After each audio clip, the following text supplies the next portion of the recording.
Donc voilà, je voulais vous présenter ce petit court-métrage pour vous rappeler en fait l'engagement des volontaires, on les appelle les Gamarots, des volontaires arméniens, dans le cadre de la Légion d'Orient. Cette Légion d'Orient qui a été constituée sous l'égide des autorités françaises, comme vous le savez, mais qui a participé aussi sous l'égide de généraux anglais à la libération de la Palestine, et en particulier à l'opération Darara, qui a permis donc ensuite d'intervenir directement en Syrie, à Damas, ensuite à Beyrouth au Liban, et de finir cette intervention et cette opération militaire en Cilicie arménienne. Cilicie arménienne qui a été libérée donc à partir de septembre 1919 et qui a permis à beaucoup d'Arméniens de revenir vivre sur place. Donc, évidemment, je sais très bien que d'autres invités doivent nous rejoindre, mais le fait que vous soyez présents à l'heure m'autorise aussi de commencer notre conférence d'aujourd'hui. Alors, tout d'abord, je m'appelle Armen Agatramian, donc je suis le président fondateur du Conseil national de l'Arménie occidentale et chef de la délégation de l'Assemblée des Arméniens d'Arménie occidentale à l'Assemblée des peuples autochtones à l'ONU, à Genève. Je suis engagé dans la défense des droits des peuples arméniens et de l'Arménie occidentale depuis près de 40 ans. Alors, je vous invite, comme traditionnellement, et au vu de ce petit court-métrage, à respecter une minute de silence en mémoire des valeureux combattants de la paix tombés sur le champ de bataille.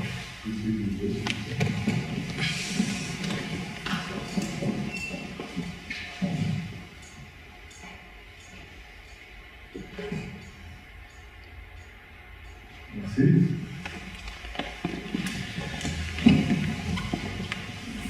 Alors, permettez-moi tout d'abord d'adresser mes plus cordieux remerciements pour avoir répondu présent. Alors, on a des personnalités qui ont répondu qu'elles seraient présentes et qui sont présentes, et on a aussi des personnalités qui ont répondu qu'elles seraient présentes, et pour le moment, donc elles ne sont pas avec nous, mais bon, on espère qu'elles vont nous rejoindre. Son Excellence, M. Alexei Meshkov, ambassadeur de la Fédération de Russie, Madame Laura Perry, pour l'ambassade de Grande-Bretagne, que je voudrais particulièrement vous remercier. Vous êtes pour un nous. Monsieur Kevin Obstrup, premier secrétaire aux affaires politiques de l'ambassade des États-Unis à Paris. Monsieur Guillaume Kasparian, député d'Orénois. Monsieur Gauguin, député de Paris. Madame Béatrice Nazarian, député du Parlement de l'Arménie occidentale. Monsieur Sarkis Kasparian, député du Parlement de l'Arménie occidentale, ici présent. Monsieur Vrej Abrahamian, aujourd'hui notre aîné, député du Parlement de l'Arménie occidentale. Et j'ai le plaisir aussi de recevoir M. Bassam Taran, député du Parlement de l'Arménie occidentale. Donc, c'est quand même important, vous avez tenu parole, vous êtes avec nous, et c'est un grand plaisir. Pour nous avoir adressé une lettre pour s'excuser et nous encourager. Monsieur Emmanuel Macron, président de la République française, nous a envoyé un courrier. Monsieur Édouard Philippe, Premier ministre, chef du gouvernement français, qui nous a envoyé aussi un courrier. Monsieur Xavier Brun, président de l'Assemblée nationale française. Son Excellence, Madame Jamie Medko, ambassadrice des États-Unis d'Amérique. Son Excellence, Monsieur Masato Kitera, ambassadeur du Japon en France. Madame Valérie Pécresse, présidente de la région Île-de-France. Monsieur Olivier Dassault, député de l'Oise. Monsieur Jacques Marie-Lotion, député de la 7e circonscription des Hauts-de-Seine. Madame Valérie Boyer, députée de la 1re circonscription des Bouches-du-Rhône, conseillère municipale à Marseille, Madame Nadia Essayan, députée du Cher, Monsieur André Santini, ancien ministre, maire d'ici des Moulineaux, Monsieur Hervé Mariton, maire de Crest, Son Excellence Monseigneur Varane Obannesson, primat de France, qui a eu des problèmes à cause du froid à New York, par rapport à son décollage, au décollage de son avion, et Monsieur Jean-Yves Roger, président de l'AMAC. Excellences, Mesdames et Messieurs les élus, Mesdames et Messieurs les présidents et présidents d'associations, responsables des corps constitués civils et militaires, chers compatriotes, chers amis.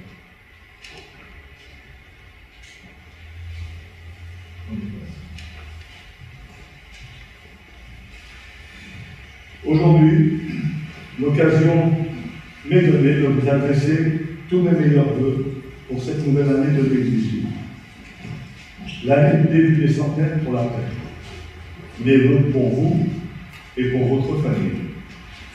Mais aussi, je veux particulièrement adresser mes vœux pour la France à Monsieur le Président Emmanuel Macron, pour la Fédération de Russie à Monsieur le Président Vladimir Poutine, pour les États-Unis d'Amérique à Monsieur le Président Donald Trump, et pour la Grande-Bretagne et l'Irlande du Nord à Madame la Première ministre Theresa May. Je voudrais vous prier de m'informer si j'ai malencontreusement omis de citer une personnalité. Est-ce que j'ai oublié une personnalité dans la liste que je vous ai citée? Alors, je vous remercie. J'appelle mademoiselle Svetlana Ayla-Petova qui va nous chanter Kiliga en introduction de nos cérémonies.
Eh bien, nous allons pouvoir commencer notre conférence et entrer dans le cœur du sujet. La justice et l'Arménie occidentale. L'objet de notre conférence aujourd'hui consiste à présenter comment les puissances alliées en sont venues à signer l'armistice de Mudros, le 30 octobre 1918, avec la Turquie. Ayant eu pour conséquence l'armistice avec l'Allemagne le 11 novembre 1918. L'armistice avec l'Allemagne a été signé dans le wagon spécial du généralisme Foch, au carrefour de Rotonde, au milieu de la forêt de Compiègne, le 11 novembre à 5h15 du matin, mettant provisoirement un terme à un monstrueux phénomène de destruction massive. C'est pourquoi, remontons ensemble dans le temps pour comprendre quelques étapes.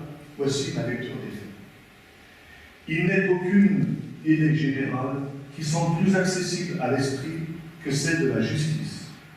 Vient l'heure de la réaliser, mais nul ne se découvre plus difficile dans l'application.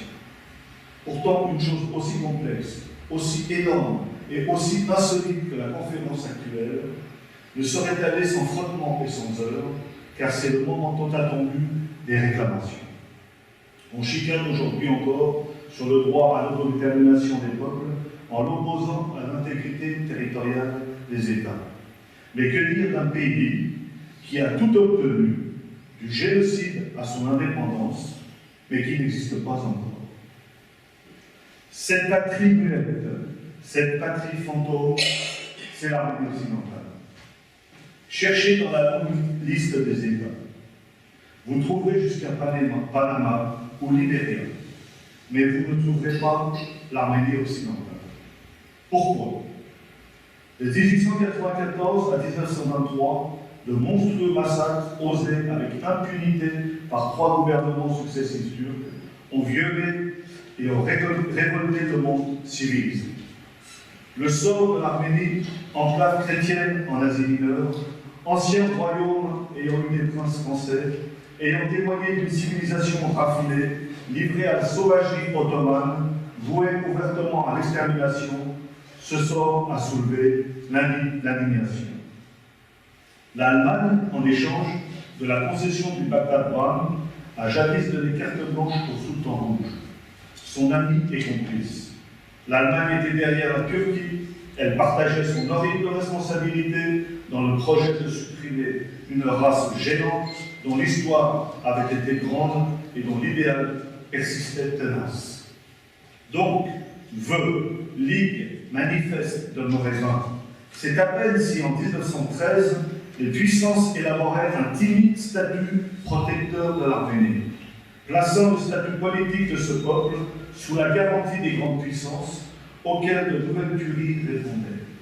La guerre est venue, nous sommes à l'automne 1914, la France, la Grande-Bretagne et la Russie constituent une triple entente. Par une déclaration tendant à ne point faire de paix séparée, signée à Londres le 4 septembre 1914.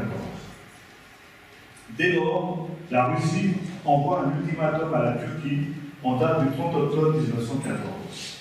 Puis ce sera au tour de la France par une déclaration du gouvernement français constatant l'état de guerre entre la France et la Turquie le 5 novembre 1914. Le même jour, la Grande-Bretagne notifie officiellement de l'état de guerre avec la Turquie. La vérité est que la triple entente est bien informée du plan de destruction massive des populations arméniennes d'Arménie occidentale. C'est pourquoi elle réagit par une déclaration officielle. Tenant pour responsable le gouvernement turc des massacres commis par la Turquie en Arménie en date du 24 mai 1915.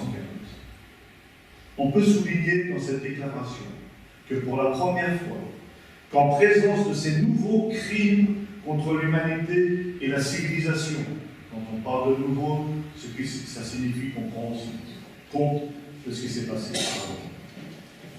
Les gouvernements alliés font savoir publiquement à la sublime porte qu'ils tiendront personnellement responsables des 10 crimes tous les membres du gouvernement ottoman ainsi que ceux de ses agents qui se trouveraient impliqués dans de pareils massacres. C'est pour la première fois une déclaration officielle. C'est là ce qui a marqué la vigilante diplomatie de Boros Noubar-Pacha, le président de la délégation arménienne, ainsi que les écrits et les conférences du grand lyrique qu'est Arshak Chobanian. Ces Arméniens on y disait lâche et vole. Troupeau résigné à l'égorgement passif. Lièvre, selon un proverbe turc que M. Pierre Loti, officier français et turcophile, illustre, a eu le tact de rappeler dans un grand quotidien de Paris pour humilier l'Arménie alors même où l'ignoble gouvernement d'Enver Pacha capitulait. Or, ces Arméniens autochtones ont donné des milliers de leurs concitoyens volontaires à nos fronts, où ils se sont bravement conduits. Ces Arméniens ont donné 150 000 hommes aux armées russes. Ces Arméniens ont pris les armes dans leur patrie contre l'Ottoman et se sont battus du premier au dernier jour. Sur le front de l'Orient, ces Arméniens ont rejoint les rangs de la Légion d'Orient dès le 15 novembre 1916. Je vais vous présenter une carte.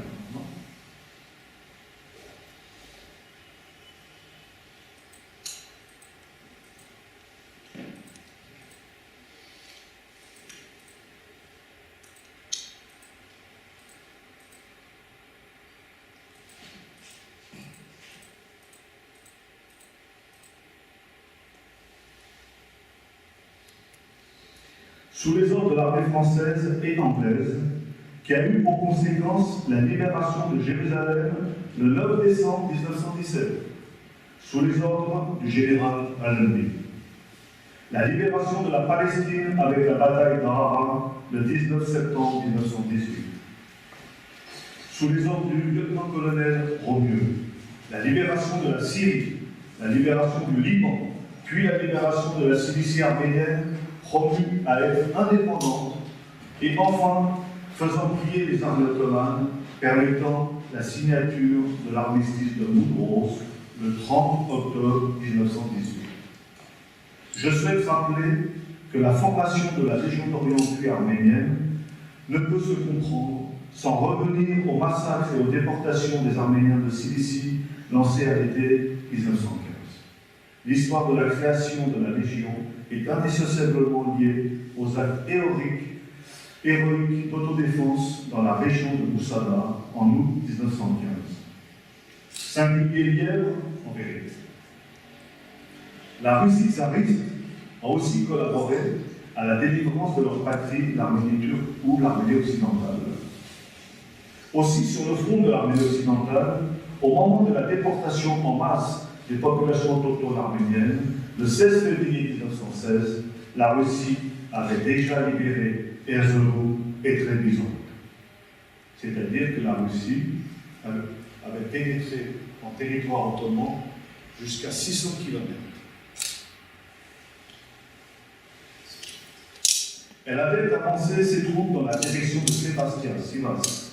Elle manœuvrait pour faire leur jonction avec les troupes anglaises qui avaient conquis Bagdad. De Jérusalem au Caucase, un immense demi-cercle se fermait, cernant et étranglant une Turquie d'Asie qui couvre l'Arménie occidentale et l'Anatolie. En octobre 1917, sous forme d'une révolution, les crises internes en Russie font renverser le tsar. Cette dernière débouche sur une violente guerre civile et à la prise du pouvoir par les bolcheviks. Le pouvoir issu de la Révolution d'octobre publie son décret sur la paix le 15 novembre 1917, soit une semaine après la prise du pouvoir par les bolcheviks. Puis le 21 novembre, après avoir consolidé son pouvoir, le gouvernement bolchevique décide de faire connaître la politique étrangère du pouvoir issue de la Révolution d'octobre. Cependant, dès le 7 novembre 1917, Lénine avait adressé aux puissances engagées dans le conflit le radiogramme Appel à tous, proposant une paix blanche, garantissant le droit des peuples à disposer d'eux-mêmes, en écho du point 12 d'un discours prononcé le 22 janvier 1917 du président Woodrow Wilson, 28e président des États-Unis, devant le Sénat américain. Point 12, rappelons-le. Une souveraineté sûre sera assurée aux parties turques de l'Empire ottoman actuel, mais les autres nationalités qui se trouvent en ce moment sous la domination turque devront être assurées d'une sécurité indubitable de leur existence et qu'une occasion exempte d'obstacles leur sera fournie de se développer de façon autonome. Les Dardanelles devront être ouvertes de façon permanente.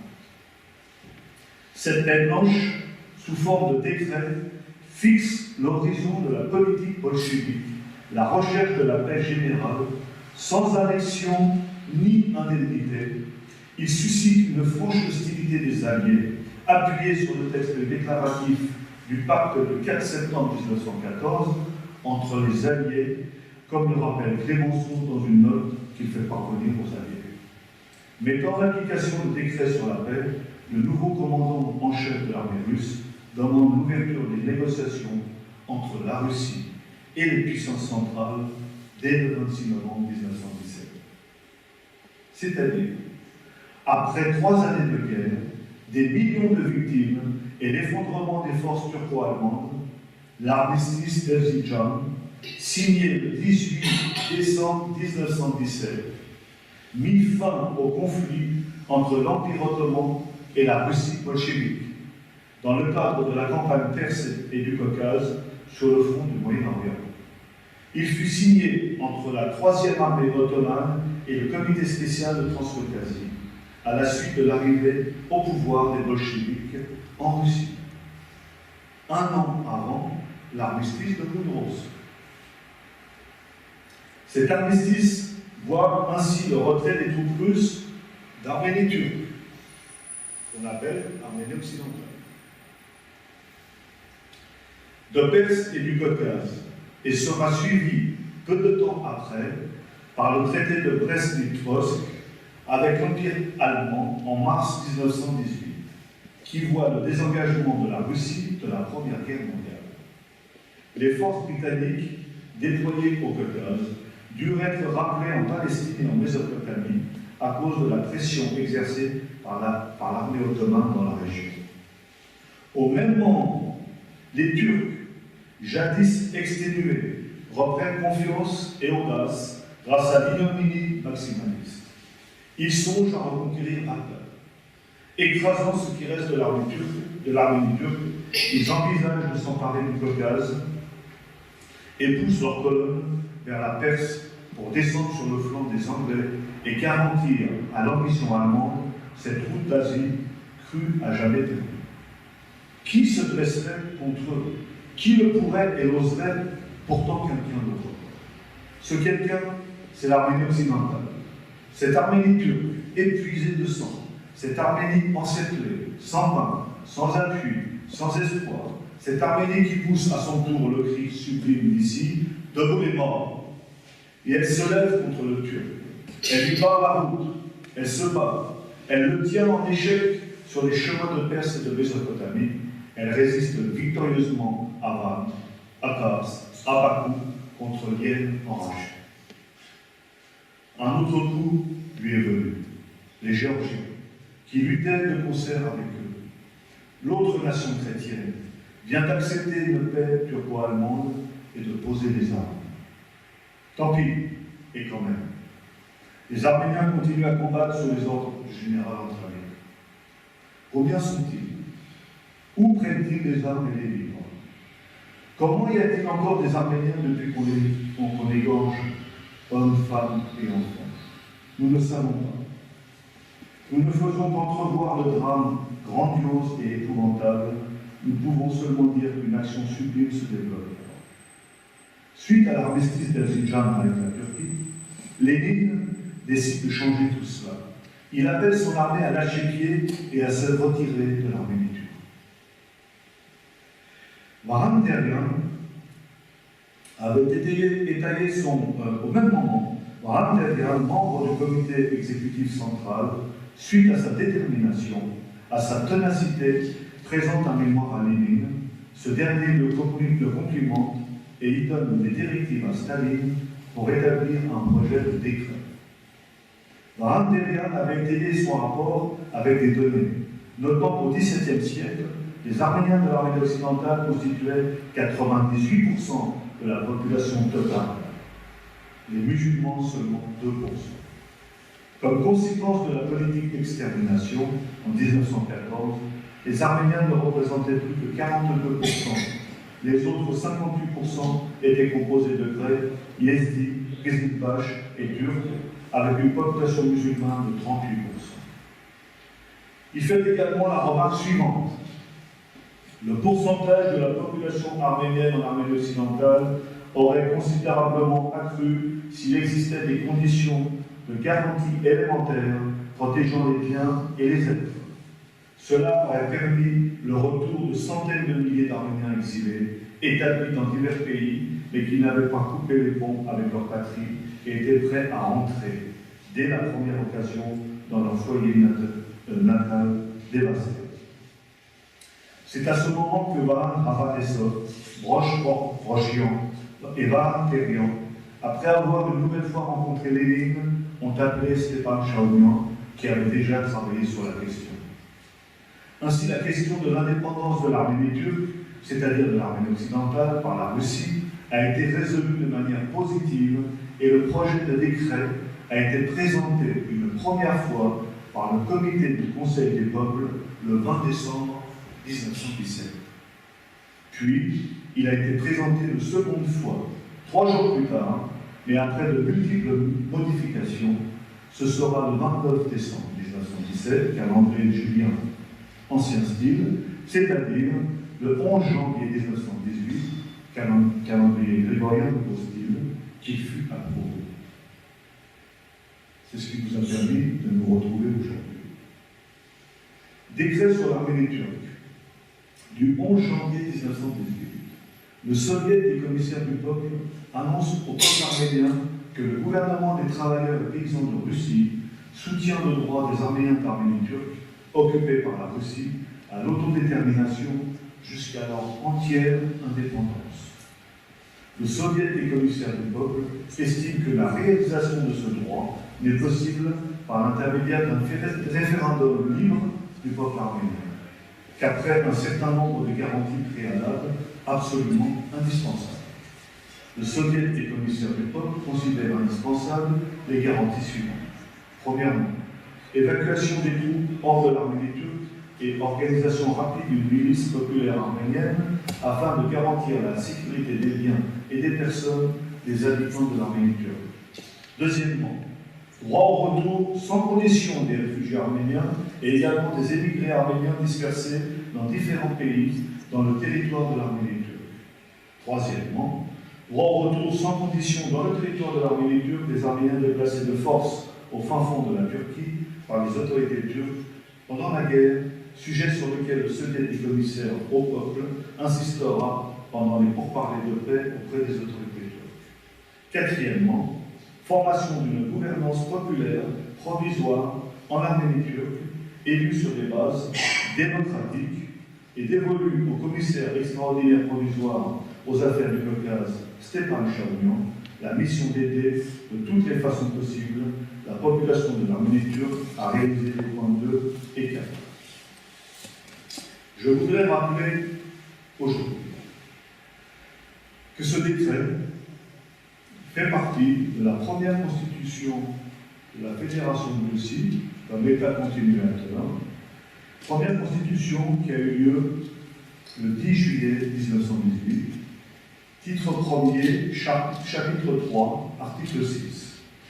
Le 3e congrès pan-russe des soviets approuve vivement la politique du Conseil des commissaires du peuple qui a proclamé l'indépendance totale de la Finlande, entrepris le retrait des troupes russes stationnées en Perse et accordé à l'Arménie le droit à l'autodétermination.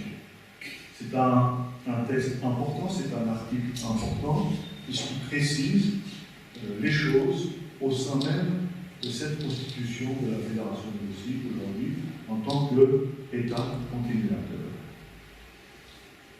Pourtant, et malgré l'armistice d'Erzincan, les Turcs réoccupent Erzurum et Trebizond. Ils reprennent toute audace.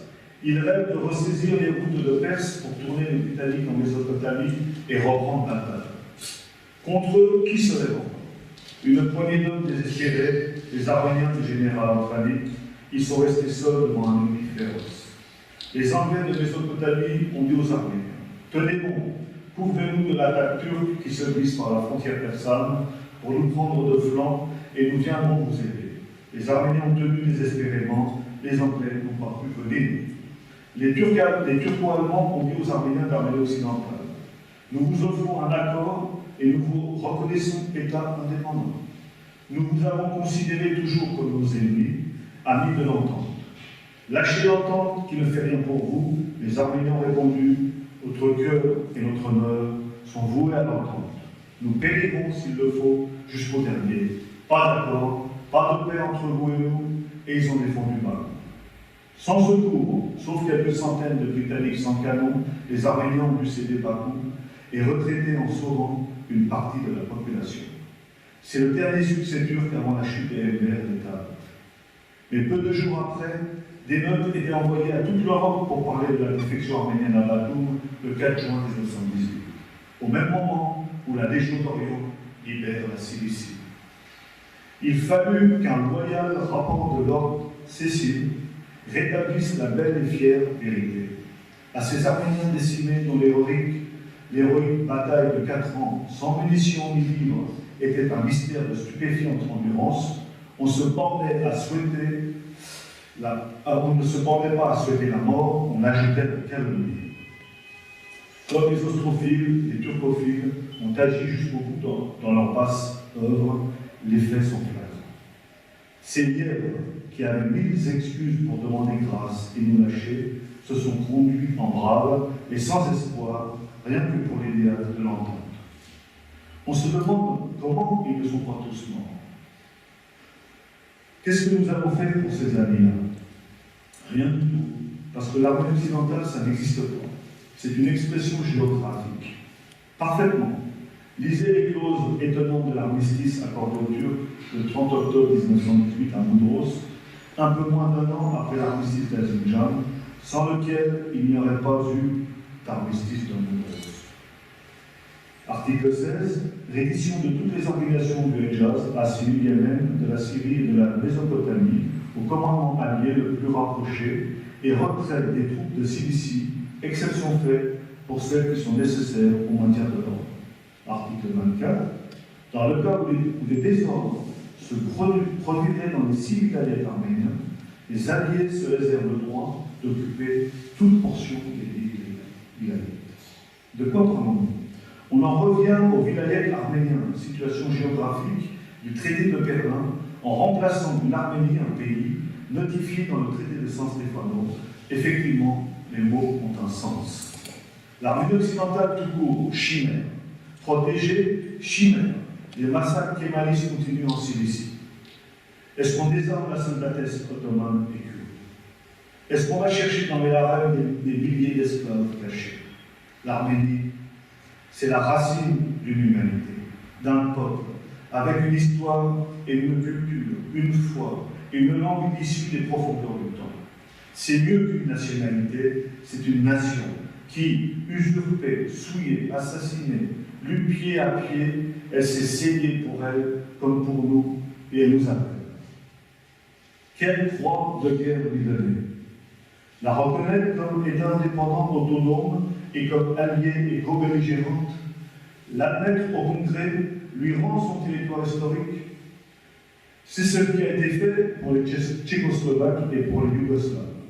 Mais pour l'Arménie occidentale, rien de tout cela en pratique. Pourquoi? J'ai entendu une excuse, elle m'a paru monstrueuse.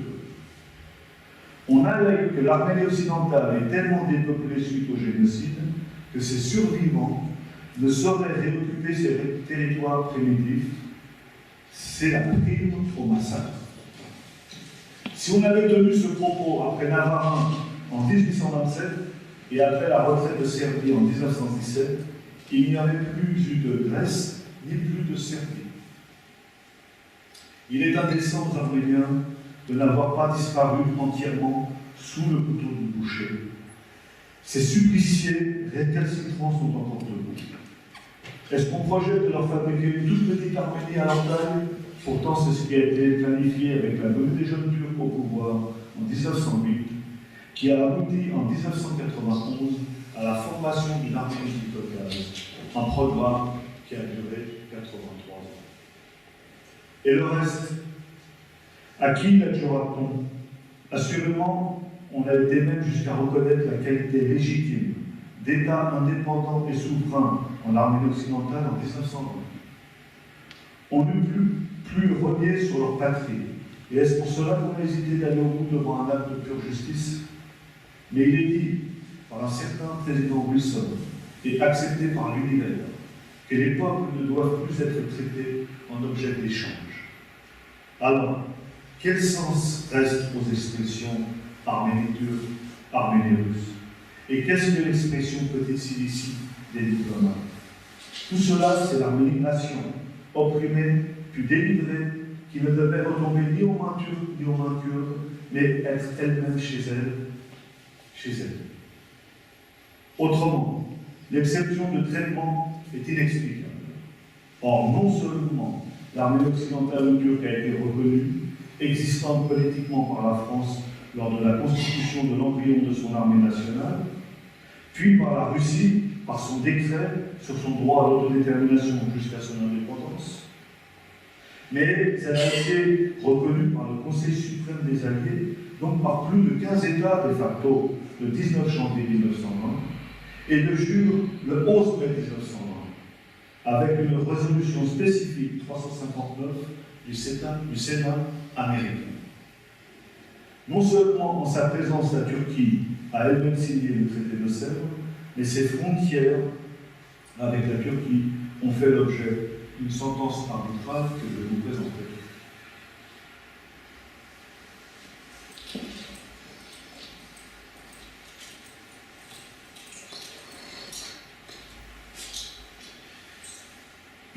Voici donc la carte signée par le président Wilson, on voit bien la signature ici, qui définit donc les frontières entre l'Arménie occidentale et la Turquie. En fait, très peu d'États ont obtenu autant de reconnaissance de par le monde tel que l'Arménie occidentale. Et pourtant, aujourd'hui, cette Arménie occidentale n'a pas encore de statut, ne serait-ce que comme observateur au sein de l'Organisation des Nations Unies. Je ne parle que des faits, que tout le monde a pu connaître. Je ne sais pas encore tout à fait quels sont les dessous. Je sonde des dessins cachés, mais je manque d'explications. Je dis simplement que tout cela est obscur, et pénible, et non conforme à notre idéal avoué, à l'idéal du développement de l'humanité et au respect du droit international. Je dis humblement que je ne comprends pas, et ne dois pas être le seul. Il ne s'agit pas seulement de revenir vainqueur et maître au timide statut protecteur esquissé en 1913. Il ne s'agit pas non plus de promettre une façon de protectorat avec garantie de cessation future des massacres. Il s'agit d'un point de droit. La question de la juste indépendance de l'Arménie occidentale, voire de la Cilicie, est une partie intégrante de ce droit inaliénable et indivisible par lequel nous avons souffert, combattu et vaincu. Et aucune argutie de l'intérêt diplomatique ne saurait altérer la logique de cette simple vérité. Niée ou reconnue, l'Arménie occidentale est dès maintenant en possession des évidences et des énergies latentes de toutes les vérités. Et nous sortons d'apprendre ce que peuvent devenir les vérités injustement comprimées. Les créatures de Daesh en sont les successeurs les plus fermes. Un jour viendra peut-être, malgré tant d'erreurs initiales et de vicissitudes, le monde occidental prendra conscience ce jour-là du dévouement patient de l'Arménie martyre. Cette Arménie occidentale aura contribué dans le sang et les larmes à la faire naître. Et ce jour-là, c'est l'hommage de tous les alliés qui devra sur les tombes et les ruines calcinées de Van et d'Erzurum mêler au cycle du deuil le laurier de l'héroïsme et la palme de la gratitude. Cette cérémonie aujourd'hui représente donc les prémices de plusieurs centenaires en France et à travers le monde qui rappelleront l'urgente nécessité de conclure ensemble et pourquoi pas par l'intermédiaire de la mise en place d'une commission spécifique l'acte final juridique de la Première Guerre mondiale. À cela, je voudrais rajouter, avant de finir mon intervention, que la France et les puissances alliées ont signé plusieurs traités. On signé le traité de Saint-Germain, le traité de Trianon, le traité de Versailles, le traité de Sèvres. Mais il faut savoir aussi que sur les 5 traités qui ont été signés, 4 seulement ont été ratifiés. Le dernier traité, le traité de Sèvres, n'a pas été ratifié par les principales puissances alliées. Une autre information que je voudrais vous donner. Le fait que ce dernier traité n'a pas été ratifié, c'est une des raisons pour lesquelles, aujourd'hui, la guerre se poursuit au Moyen-Orient. Et que, en vérité, toutes ces puissances qui, actuellement, sont en conflit au Moyen-Orient, pourraient résoudre la problématique de ce conflit uniquement par la ratification actuelle du traité de Sèvres. C'est le seul moyen qui permettrait d'émettre l'acte juridique final de la Première Guerre mondiale. C'est-à-dire qu'il n'y a pas d'acte juridique final de la Première Guerre mondiale. Pour conclure mon intervention, cette cérémonie aujourd'hui représente donc, comme je l'ai dit, les prémices de plusieurs centenaires. Donc il faut savoir que l'année prochaine s'organisera le centenaire de la conférence de Versailles en janvier-février 1919, qui a eu lieu en janvier-février 1919. C'est un moment très très important parce que c'est pour la première fois les délégations arméniennes, c'est à ce moment-là, qu'elles ont pu présenter devant les puissances alliées donc leurs revendications. À cela, je pourrais vous montrer une carte qui précise ici les revendications arméniennes en 1919. Il faut savoir qu'à l'époque, ces revendications sont relatives en fait aux populations qui habitent, à la démographie de l'Arménie occidentale, mais aussi à la question des massacres qui ont eu lieu durant cette période. À cela, je voulais vous montrer un dernier document. Il faut savoir qu'un État, dans un premier temps, il est reconnu de facto, ensuite de jure, et c'est ensuite et seulement après qu'on définit les frontières de l'État. C'est-à-dire qu'on reconnaît l'État avant de définir ses frontières. Ici, vous voyez très bien qu'il y a une dépêche qui a donc été transmise au président de la délégation nationale arménienne, le président Boros Pacha, et à M. Aorakman. Et cette dépêche rappelle le fait que les puissances alliées reconnaissent de facto l'Arménie. Et cette Arménie, donc, c'est celle qui était, donc, mais sans les frontières évidemment, puisque, comme je l'ai dit, on ne reconnaît pas les frontières à l'État, sans avoir en fait reconnu cet état de jure auparavant. Excellences, Mesdames et Messieurs les élus, Mesdames et Messieurs les présidentes et présidents d'associations, chers responsables des corps constitués, civils et militaires, chers compatriotes, donc je voulais vous remercier pour m'avoir écouté durant ce long moment. Et si vous vous acceptez, je peux donc ouvrir le débat et essayer de répondre de toutes les meilleures façons possibles à vos questions. Est-ce que vous avez des questions? Alors, on va faire circuler.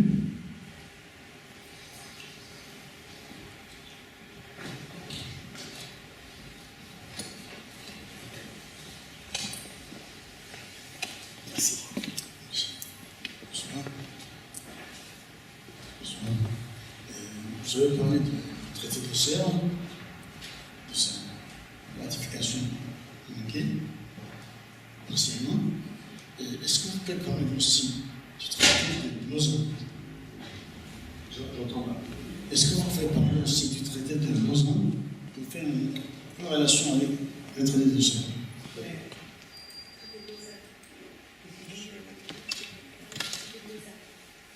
Alors, donc je vais répéter la question. Alors, je vous ai préparé un dossier. C'est un dossier qui n'est pas diffusé pour le moment. C'est justement concernant les différents traités, les conditions de constitution et de reconnaissance de l'État arménien dans l'armée occidentale. Et dans ce dossier, il est en train de se charger. Donc j'ai préparé un tableau qui montre déjà dans un premier temps le nombre d'États qui ont signé le traité de Sèvres et le nombre d'États qui ont signé le traité de Lausanne. C'est intéressant. Pourquoi en fait cette question est très importante? Je considère cette question importante parce que souvent on dit que le traité de Lausanne a remplacé le traité de Sèvres. Il faut savoir que le traité de Lausanne ne fait pas partie des traités de la banlieue parisienne, c'est-à-dire des 5 traités que je vous ai donc présentés tout à l'heure. Il faut savoir aussi qu'il y a quand même une grande différence entre le nombre de signataires du traité de Sèvres et le nombre de signataires du traité de Lausanne. Et évidemment, on ne peut pas, les signataires d'un traité, ce traité ne peut pas, on va dire, annuler le traité précédent, dans la mesure où on n'a pas du tout le même nombre de signataires. Et là, je ne parle pas seulement de l'Arménie occidentale, c'est-à-dire de l'Arménie de l'époque. Je parle d'autres États qui n'ont pas participé à la signature du traité de Lausanne. Par contre, rien ne dit que dans le traité de Lausanne, il n'y a pas des articles qui viennent renforcer les anciennes signatures des autres traités. Bon, je peux prendre, on peut prendre comme exemple,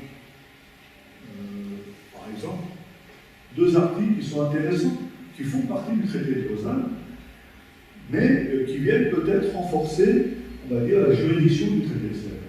C'est l'article 16, où, par exemple, la Turquie déclare renoncer à tous les droits et titres de quelque nature que ce soit, sur ou concernant les territoires situés au-delà des frontières prévues par le présent traité, ou sur les îles, autres que celles sur lesquelles la souveraineté lui est reconnue par le dit traité. Le sort de ces territoires et îles étant réglé ou à régler par les intéressés. Il faut savoir que le traité de Lausanne, c'est un traité qui, au départ, est signé pour stopper la guerre avec la Grèce. Alors, bien entendu que ça a été aussi l'occasion, en partie, de régler les problèmes de frontières avec la Syrie et avec l'Irak, mais en partie seulement. Quand on parle de l'Irak, il faut aussi comprendre une chose, c'est qu'à l'époque, le nord de l'Irak, c'est ce qu'on appelait le vilayet de Mossoul. C'est important parce que quand on a, par exemple, au niveau du Kurdistan irakien aujourd'hui, un référendum d'indépendance de ce Kurdistan irakien, qui est contraire à la constitution évidemment de l'Irak, il faut aussi comprendre que ça fait partie de l'article 63 et 64, la démarche est inscrite dans l'article 63 et 64 du traité de Sèvres. C'est-à-dire que le traité de Sèvres, mis en vigueur, il a été mis en vigueur par l'armée occidentale le 26 juin 2016. 1 an exactement et 3 mois après, le référendum a eu lieu au Kurdistan irakien. Donc c'est vrai que nous faisons le lien en disant que si l'article 63 précise que la population kurde à partir de sa mise en vigueur, a 1 année pour pouvoir exprimer son choix d'indépendance. Si vous regardez par rapport à ce qui s'est fait, est-ce que c'est un hasard ou est-ce que c'est réellement lié à l'article 63 du traité de Sèvres? En tout cas, vous voyez 64, vous voyez très bien que la démarche elle a eu lieu. Donc, en fait, le traité de Sèvres, même s'il n'a pas été ratifié par beaucoup d'États on va dire, des grandes puissances alliées, n'empêche qu'il a été appliqué par beaucoup d'États, et y compris par la France, dans son mandat de protection des populations en Cilicie, des populations civiles en Cilicie. Alors, est-ce que j'ai répondu? Alors, précisez un peu vos questions, si vous voulez. Merci beaucoup. Parce que le traité de Lausanne, vous avez bien vu que l'Arménie, d'une façon ou d'une autre, n'est pas signataire du traité de Lausanne. Donc, et vous avez bien vu aussi que les frontières du président Woodrow Wilson ont été définies avant la signature du traité de Lausanne. Et la première était signataire aussi, l'Arménie? Pardon? Le traité de Sèvres, l'Arménie était signataire? Ah oui. Bien sûr, oui. Obligatoirement. Alors, effectivement, alors ça c'est important, il faut que vous sachiez une chose que très peu de gens ne savent. Le traité de Sèvres, il a 433 articles. C'est énorme, c'est un dossier énorme. Mais il faut savoir que la plupart des articles, derrière les articles, il y a un traité additionnel. Eh bien, concernant la partie sur l'Arménie occidentale, chaque traité additionnel, qui correspond à un article, on rappelle la souveraineté et l'indépendance de l'Arménie. Je peux vous donner un exemple concret. J'ai préparé une copie, alors on va descendre un petit peu plus bas, d'un traité additionnel.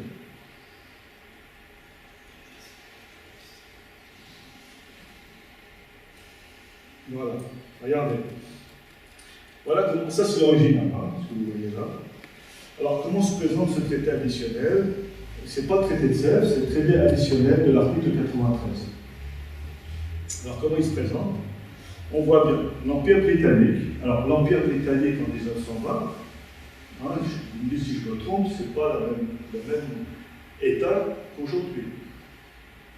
L'Empire britannique avait aussi donc une étendue beaucoup plus importante à travers l'espace planétaire.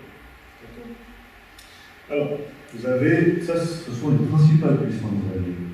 Vous avez l'Empire britannique, la France, l'Italie et le Japon, d'une part, et l'Arménie, d'autre part. Quand on parle de l'Arménie ici, ce n'est pas l'Arménie d'Yerevan, attention, c'est l'Arménie d'Erzurum. Je peux vous montrer sur la carte du président Wilson que la capitale choisie par toutes les parties, c'est Erzurum, c'est Granit. Et ce qui est donc très intéressant, c'est cette partie-là. Considérant que les principales puissances alliées ont reconnu l'Arménie comme État souverain et indépendant. Il faut savoir que cette reconnaissance, eh bien, elle n'a de vitalité que si les Arméniens la défendent. Cette souveraineté, elle n'a de vitalité que si les Arméniens la défendent aussi. Donc ça, c'est un article important. On voit ici, c'est un traité additionnel important, on voit ici les hautes parties contractantes soucieuses d'assurer l'exécution de l'article 93 du présent traité avec la Turquie. C'est-à-dire que c'est vraiment, ça correspond à un article du traité de Sèvres, sur les 433. Donc, en fait, le traité de Sèvres, c'est un monument. C'est un réel monument. Et aujourd'hui, c'est un traité qui doit être présenté aux puissances alliées, puisque de toute façon, un jour ou l'autre, même si on rentre dans un conflit de dimension internationale ou mondiale, un jour ou l'autre, il va bien falloir qu'on s'assied tous autour d'une table pour arrêter ce conflit. Donc, qu'est-ce que nous disons? Nous disons, commençons déjà par appliquer le droit international avant de rentrer dans un conflit de type international, voire mondial. C'est ça notre message. Principalement, puissance d'un pied. Sinon, de toute façon, il y aura un conflit d'ordre international, vu comment les choses se développent, et puis en réalité, on voit bien comment ça se passe en réel. Et ensuite, tous ces États, tous ces peuples, toutes ces nations devront se retrouver autour d'une table, d'une façon ou d'une autre. On a combien aujourd'hui d'espaces justement de discussion? Vous avez Genève, vous avez Astana, vous avez quel autre espace de discussion? Donc il va bien falloir, on voit bien qu'il y a une recherche, en fait, il y a une recherche de solutions. Mais il y a quand même une solution qui existe, c'est l'application d'un traité de type international, d'un traité de paix que vous voyez ici. Ici. Est-ce que vous avez d'autres questions? Ce traité il existe, mais il n'a jamais été appliqué. Donnez-moi un exemple où il n'a pas été appliqué. Regardez. Nous ne sommes pas sur place déjà. Regardez. Dans ce traité, dans le traité de Sèvres, vous avez toute une partie qui correspond au mandat des États. C'est-à-dire que ce traité valide quoi? Valide le fait. Je vais vous montrer une belle carte encore. En fait, voilà. Cette carte-là, c'est la carte qui a été étudiée par, on dit, selon les accords Marquez et Picot. Donc, cette carte-là précise les différents mandats. Vous avez ici le mandat français, vous avez ici en rouge le mandat britannique, vous avez ici, on va dire, c'est pas un mandat, c'est une autorité russe sur l'Arménie occidentale. Et vous avez ici le mandat italien. Ces mandats ont été issus des accords Sykes-Picot de 1916. Mais ils ont été validés par l'intermédiaire du traité de Sèvres. Donc, on ne peut pas dire que le traité de Sèvres n'a pas été appliqué. Puisque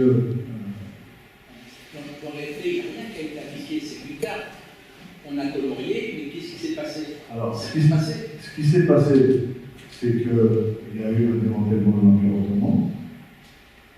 D'accord?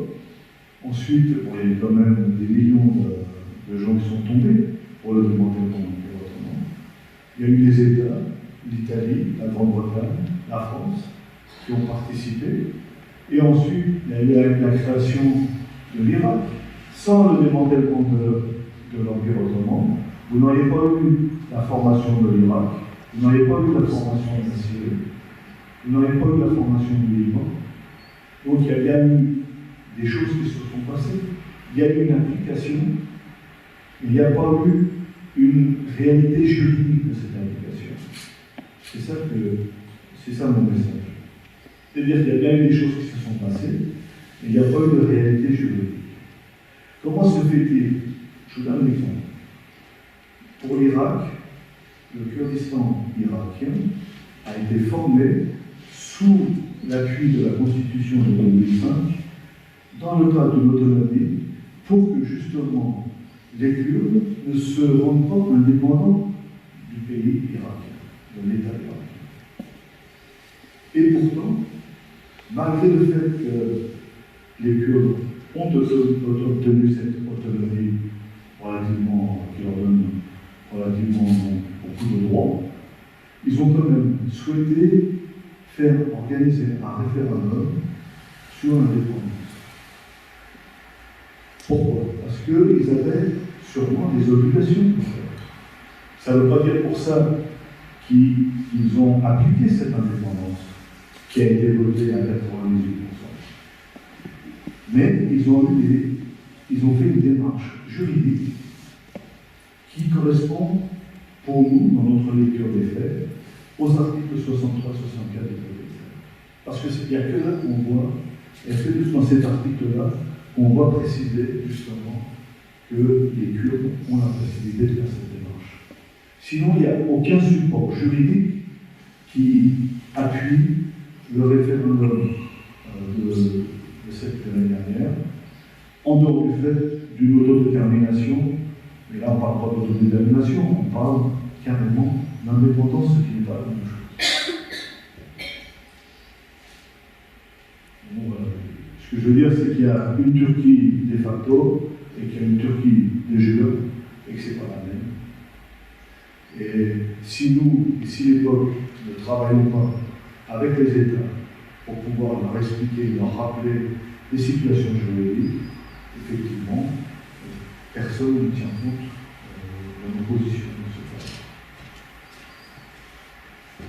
Est-ce que vous avez d'autres questions? Moi, j'aimerais apporter un éclairage, si vous me permettez. Je peux utiliser. Non, ma voix porte. Ma voix porte. Alors, M. Bassanta. Alors, je me présente, je suis député de l'Arménie occidentale, originaire d'Arménie. Alors, vous voyez, le président a entièrement raison dans ce qu'il affirme au niveau juridique. Ça, c'est inébranlable, on ne peut pas l'attaquer. Mais il s'est produit quelque chose dans la réelle politique, comme on dit, c'est que les puissances mandataires ont décidé de frontières, ont redistribué ces cartes à leur gré et à leur guise. Je vais vous donner des exemples. Ça, c'est la zone anglaise dans le Sykes-Picot. Elle a été hachurée en rouge.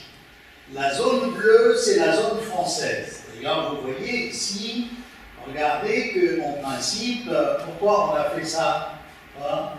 Ça, ici, c'est la Cilicie. Ça, c'est le Sandiak, c'est-à-dire le Hatay des Turcs, Alexandrie Iskandarou. Et puis, vous avez l'attaqué, puis vous avez le Liban. Voilà. Alors, ces puissances mandataires, surtout la France, a été vraiment criminelle dans ce qu'elle a décidé. Enfin, je demande pardon, on est dans une salle de mairie en France, mais il faut rappeler l'histoire. Hein? L'histoire, c'est l'histoire. Alors, vous voyez cette zone qui est Mossoul, ici. Ça appartenait à la France.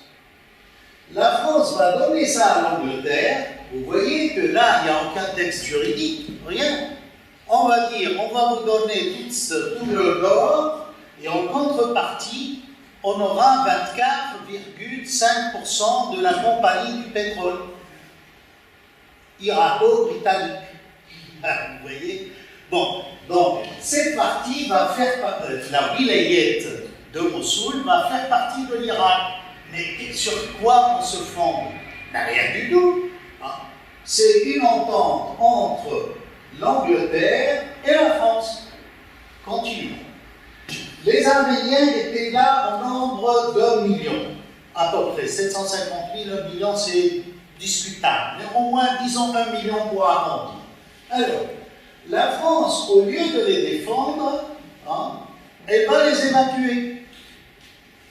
Et du coup, cette partie va être donnée à la Turquie, de cette zone bleue française. C'est pas fini. Vous descendez bien longtemps après, en 1938, pour désaxer la Turquie moderne de l'Allemagne, la France va donner la capitale historique de tous les chrétiens d'Orient, Antioche. Tous les patriarches sont patriarches d'Antioche d'abord et de tout l'Orient. Hein? Et va la donner aux Turcs en organisant un référendum bidon, hein, où on a triché pour donner ça aux Turcs. Alors là, quel texte juridique? On va dire oui, mais ça fait foi. Regardez, nous on a organisé des élections, un référendum.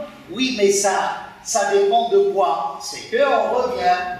C'est-à-dire que ces puissances mandataires, voyez-vous, se sont autorisés à disposer de territoires qui ne leur appartenaient pas, parce que dans le contrat des pays mandats, ces pays n'ont pas le droit de disposer de ces territoires comme ils l'entendent.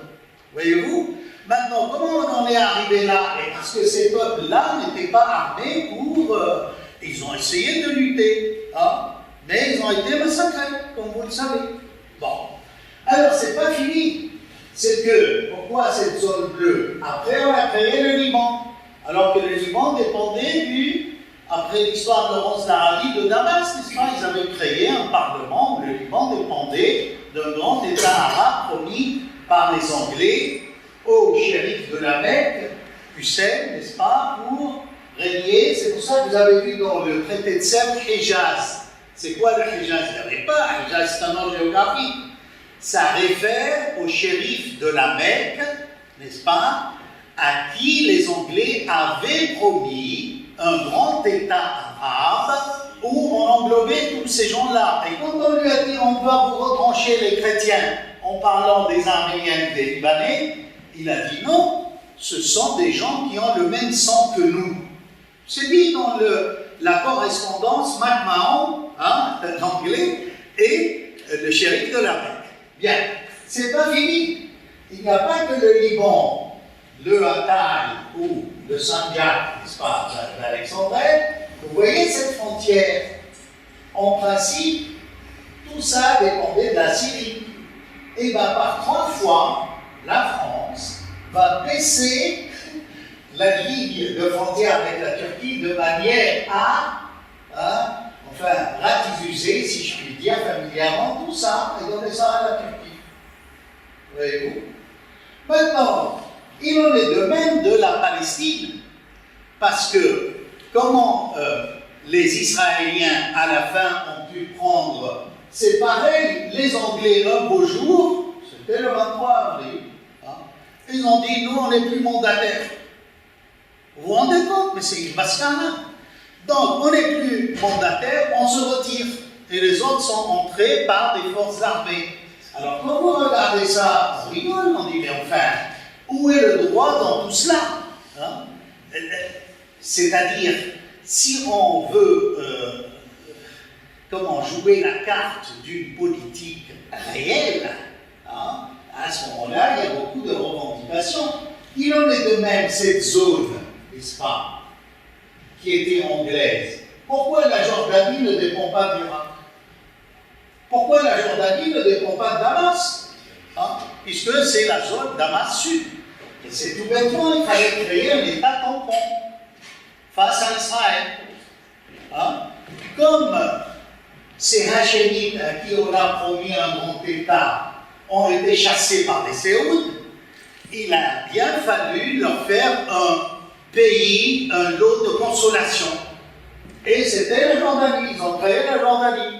Vous voyez, d'ailleurs, vous voyez, les frontières sont tirées à la règle à la fin. Là, c'est encore en cours.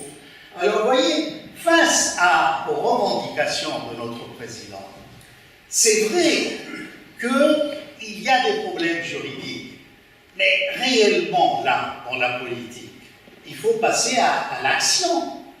Or là, qu'est-ce qu'on déplore? Mais l'absence des Arméniens. Si les Arméniens ne revendiquent pas, qui voulez-vous? C'est la Grande-Bretagne qui va dire oui, on s'est trompé, on va vous donner un pays, hein? Voilà. Merci. Excusez-moi d'avoir été trop long. Merci.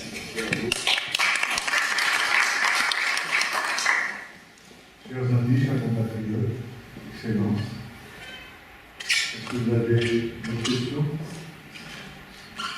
Si vous l'acceptez, donc, je vous invite à boire le verre de l'amitié avec nous. Sachez qu'ici, donc, on a préparé le décret russe sur l'indépendance de l'Arménie occidentale. Ce document a été préparé par M. Vladimir Petrosian, on l'a traduit. Il présente l'historique et il présente donc le décret en lui-même. C'est important, normalement, tous les Arméniens devraient avoir ce décret chez eux. Vous savez, très peu de pays vous reconnaîtront le droit à l'autodétermination jusqu'à votre indépendance. Il faut le savoir. Il faut savoir que les peuples Oui, et je travaille donc avec les 300 autochtones dans le cadre de l'ONU à Genève, et je peux vous dire une chose. Les Indiens des États-Unis, les peuples autochtones d'Australie, toutes ces anciennes populations ont lutté des décennies pour obtenir une simple déclaration signée par 144 États dans le cadre de l'ONU. Mais ils ont lutté des décennies. Les Arméniens ont tout obtenu. Cette année, les Arméniens, leur État, a obtenu de multiples reconnaissances. Et donc, c'est à eux de se prendre en charge et de travailler avec leurs instances pour pouvoir émettre leurs réclamations. Voilà, je voulais vous remercier et je vous invite donc pour regarder.